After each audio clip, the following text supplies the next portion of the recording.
Hey everyone, welcome to another story from the Goleman Genealogy. Today, I'm going to tell you a story about someone named Arnulf of Metz. I'm going to share my screen here and show you this picture. This is Arnulf. He was born, well, first of all, to get back to that, I'm picking up where I left off last time, where I was talking about, I took the genealogy back through John Leslie's family. That's my grandfather, the one who had his legs amputated, all the way back as far as I could, and went back to King Edward, Longshanks. So what I've been doing since then is trying to go back even farther.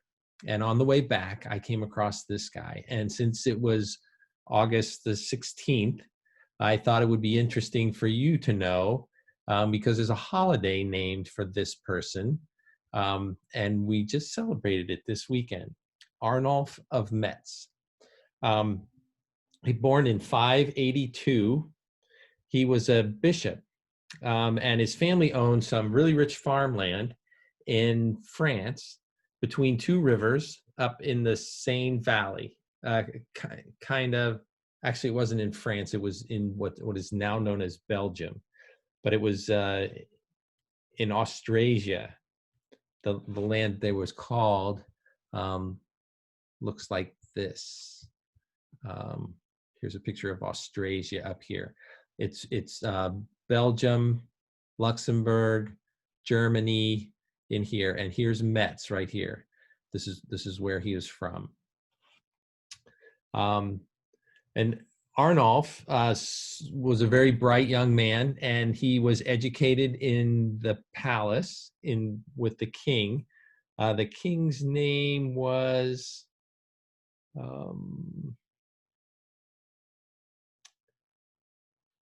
Tobadart II of Austrasia.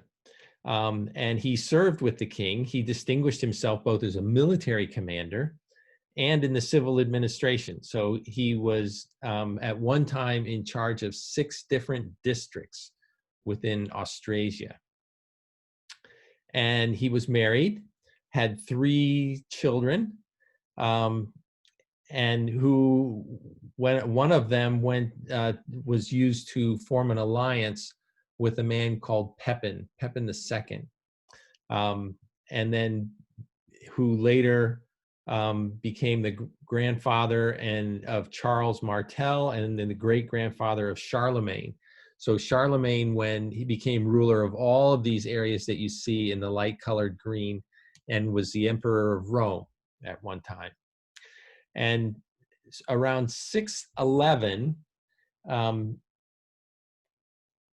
along with his friend Arnulf, went up and visited a church. It was called the Abbey of Lenins.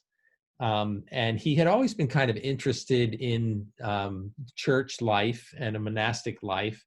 And he sort of fell in love with the place. And a few years later, his wife took the veil and became a nun at a different church. And Arnulf took that as a sign that maybe he should go into service of the church as well. And at the same time, in this Austrasia, there were a lot of nobles, and they were fighting over control. And there was a particularly nasty woman named Brunhilde, who was the grandmother of Thadibert, who had ruled in Burgundy, and she managed the ruling for her grandchildren, who would inherit the throne. But she was a particularly ruthless person and had a number of people who were fighting against her, and there was a revolt amongst the nobles to overthrow her. And even at this time, Arnulf had moved up into the church and had begun a life as a priest, and had ended up becoming a bishop, where he was consulting to the king and still doing his civil tasks with the king. And he helped consult on how to, he took sides in the skirmishes, and led this group of Frankish nobles against, he didn't lead her, but the king that he was consulting led the Frankish nobles against Queen Brunhilde in a revolt to overthrow her. And eventually they did, and they won their fight and ended up torturing, overthrowing, and eventually executing her by quartering by horses, which is something they did back then. And it really disturbed him. And so there are three legends associated with him that led to him being canonized in the Catholic Church. So he's actually a saint now. And the first legend was that he, after the overthrow of Brunhilde and having taken part in consultation and murders and assassinations and executions, he was tormented by this violence that surrounded him, and he feared that he had played a major role in the wars and murders that plagued these ruling families. And he became obsessed by these sins and thinking about them. And he ended up going to a river over the Moselle River, a bridge over the Moselle River. And there he took his bishop's ring off and he threw it into the river. And he prayed to God to give him a sign of absolution by returning the ring to him. And then he went back up to the church and spent many penitential years praying and in silence. And a fisherman brought to the kitchen in the church a fish for dinner, and in the stomach of the fish was found the bishop's ring. And Arnulf repaid that sign of God by immediately retiring as a bishop and becoming a hermit for the remainder of his life.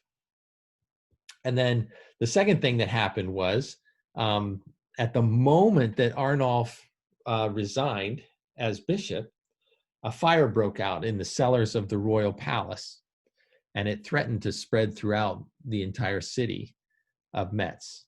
And Arnulf, full of courage and feeling unity with the townspeople, stood before the fire and he said, "If God wants me to be consumed, I am in his hands." And then he made the sign of the cross, at which point the fire immediately receded and the people overcame it and put it out. And so he ended up spending the rest of his life in a hermitage up in the mountains. And it came to pass that he died, and people from the town went up to retrieve his remains so that he could be interred. And this was in July of 642. It was very hot, and all these parishioners of Metz went up to the church to recover his remains. And they had little to drink, and the terrain was inhospitable, and it was very, very hot. And at the point when the exhausted procession was about to leave, one of the parishioners prayed and he said, "By his powerful intercession, the blessed Arnold will bring us what we lack." And the legend is that immediately the small remnant of beer that was in the bottom of a pot multiplied in such amounts that the pilgrims' thirst was quenched, and they had actually enough beer to carry down and to enjoy the next evening when they arrived back in Metz. And for this reason, Metz, Arnulf of Metz, is known as the patron saint of brewers. He's one of two patron saints of brewers. And August 14th, there is a festival for him in Belgium to this day.